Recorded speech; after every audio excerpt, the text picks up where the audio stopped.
There's been a lot of talk lately about what kind of defense the Bills are going to run in 2016.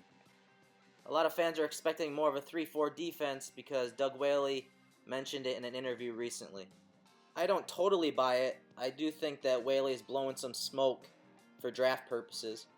Nonetheless, I do think Rex Ryan will still remain true to play multiple defenses. So I kind of want to go over the defenses that the Bills played in 2015, the defenses that Rex Ryan used with the Jets in 2014, and stuff that we may be able to expect for the defense in 2016. Without a doubt, one of the defenses we will see in 2016 is the 4-3 under defense. Believe it or not, there are variations to the 4-3 under defense. Some teams run a one-gap 4-3 under defense where every defender is responsible for one gap, sort of like the defense on this diagram. Working left to right, you'll see the defensive end on the weak side has the C gap, the defensive tackle has the B gap, the will has the weak side A gap, the nose tackle has strong A, the Mike has strong B, the defensive end has strong C, while the Sam linebacker has a strong D gap. But there are teams that like to incorporate two-gap techniques into their 4-3 under defense. One of those teams is the Seattle Seahawks. As you can see in the diagram, their nose tackle is a two-gapper at a one-tech, and their five-technique defensive end is also a two-gapper. As you can expect, Rex Ryan has run this as well. Here's a 4-3 under defensive alignment when Rex Ryan was with the Jets. Fast forward to 2015 and you can see the Bills in the 4-3 under versus the Dallas Cowboys. One of the benefits of the 4-3 under defensive alignment is that it always outnumbers the offense at the point of attack. So what offensive coordinators will do is align in one offensive formation but then motion to another. And that's exactly what the coordinator for the Cowboys did here. He started out with a double tight formation to the defense's right, then motioned Jason Witten back to the defense's left. Doing this gave the Cowboys the advantage on the play. It gave them better blocking angles at the point of attack and allowed the offense to attack the bubble over the C gap. The motion by Witten caused Corey Graham to drop down into the box, and he is ultimately responsible for the C gap. This is a common tactic used by offensive coordinators versus Rex Ryan's 4-3 under defense. Instead of putting Marcel Darius to the strong side, he has him on the weak side 3 technique. He is a guy that is big enough and strong enough to anchor down versus double teams. But his size and strength aren't the problem here. Watch closely as the ball is snapped. He's slow to fire out of his stance. The right guard and right tackle are able to get up under Darius before Darius can get his hands ready. The slow reaction by the defensive tackle allows the Cowboys to establish a line of scrimmage and gain 4 yards on the play. This is just one example of a defensive call that is good, but the execution is just off. Now that you've seen the 4-3 under defense under Rex Ryan, let's take a look at the 3-4. The rumor is that the Bills will be playing a lot more 3-4 defense. Of course, this worries a lot of Bills fans because a lot of people believe that we don't have the personnel to fit the 3-4 scheme. But remember, he plays a hybrid scheme, so although this looks like a 3-4, it actually has 4 defensive linemen. The responsibilities for the defensive linemen change. They are asked to two-gap a lot more. The linebackers are asked to read the defensive linemen and the flow of the play. This is something I believe the Bills' inside backers Nigel Bradham and Preston Brown had trouble doing last year. Both linebackers are downhill attackers, which is why they excelled in the 4-3 scheme. The other issue that arises if the Bills decide to play the 3-4 defense is what to do with Marcel Darius. The Bills shouldn't use him as the nose tackle in a 3-4 defense. Although he is capable of executing the zero technique responsibilities, it is a waste of his talents. The Bills should look to upgrade their nose tackle position and move Darius back to a 5 technique defensive end if they plan to play the 3-4. And here's why. Look at the Bills in their 3-4 defense with Marcel Darius at a 3 technique defensive end position. Putting Marcel at this position allows him to dominate just about any tackle and guard in the league. The right guard tries reach blocking Marcel, but Marcel is just too strong. These are the kind of plays that Mr. Big Stuff can make if we move him back to a defensive end in the 3-4 defense. Here's another example of the Bills and their 3-4 defense against the Cowboys. The 2 outside linebackers on this play are Jerry Hughes and Manny Lawson. The 3 interior defenders are Corbin Bryant, the nose tackle Stephen Charles, and Mario Williams at a 4 technique over the tackle. The Cowboys try to run a zone stretch on this play. But I want you to keep an eye on the two inside linebackers, Kevin Riddick and Preston Brown. Also keep an eye on Jerry Hughes, who's assigned the D gap outside of Jason Witten. At the snap, Hughes executes a gap exchange. He takes the C gap while Corey Graham now has the D gap. Stephen Charles does a good job of not allowing the right guard to reach block him. This allows Preston Brown to scrape and fill on the play, ultimately making the tackle. As you may have noticed, the 3-4 defense has a lot more moving parts, and guys have to execute their jobs in order for it to be successful. Another defense that Rex Ryan likes to use is called the Titan package. It's more of a hybrid defense, typically used against base personnel.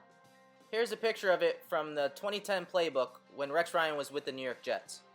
It's a hybrid defense, so as you can see, some of the players are 2-gapping and some of them are 1-gapping. So here's a picture of the Titan package when Rex Ryan was with the New York Jets. In this picture, number 93, Kenrick Ellis, is assigned to the nose tackle position. The Jets were more of a 3-4 team in 2014. This alignment was different than what Rex Ryan did with the Bills in 2015. In 2015, Rex Ryan used Marcel Darius as a 2-eye technique on the weak side of the formation. The Titan package by Rex Ryan is really good for two different reasons. It's really good against the run when teams want to run power to the strength or zone run to the strength. Because if you look to the tight end side, you'll see Corbin Bryant as a 3 technique, Mario Williams as a 5 technique, and the Sam linebacker, Manny Lawson, as a 7 technique. Having those players at those defensive alignments makes it very difficult for teams to reach block any of those players, and it makes it nearly impossible for offensive linemen to execute double team blocks. This is why the inside linebackers in this scheme are the playmakers. In this defense, the Mike linebacker is reading the guard's movement to the backfield. The Will has an easier read here because the guard is covered. He just needs to key in on the running back's movement. And I gotta give it to AJ Tarpley and Preston Brown on this play. They execute their assignments to a T. Preston Brown sees that the guard and tackle double team the defensive tackle of the Bills, so he finds a window and fills it. Manny Lawson does a great job of squeezing the play because the tight end blocked down. Although Lawson loses contain, the Bills are still in good shape. Safety Duke Williams runs down into the box to contain the play, but in the end, it's the pursuit by Jerry Hughes from the backside that ends the play. So here it is in real time.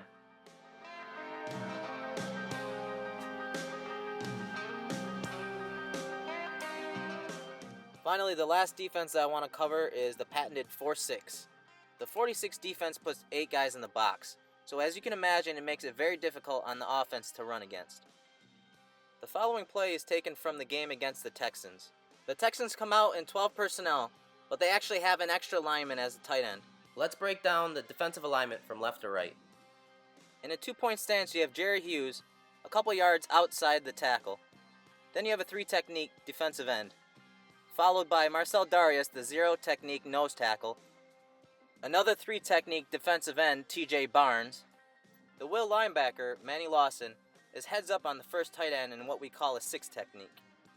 Finally, Mario Williams is in a 9 technique outside the second tight end. As I said earlier, Marcel Darius can definitely play the nose tackle position. Look at how quickly Marcel Darius takes away the cutback option. Now put yourself in a defensive lineman's shoes. As a D lineman, you're watching the footwork and the movement of the lineman. That'll give you an idea on what kind of block you will see. The offensive linemen fire out with their left foot. So the defensive linemen think that the ball's going to their right. The slight fire step by the offensive lineman allows him to wash Manny Lawson down inside. Lawson stays with it, and as the running back cuts back, he makes the tackle. Now that we've looked at all the defenses, let's take a look at the 2016 pre-draft depth chart. When the Bills are in their 4-3 under defense, you'll see Lawson, the Sam linebacker, travel with the tight end or the strength of the formation. This is important because that means the rush linebacker will be traveling to the weak side of the formation. So in 2016, I would expect Jerry Hughes, the rush linebacker, to be lined up just outside Jason Witten.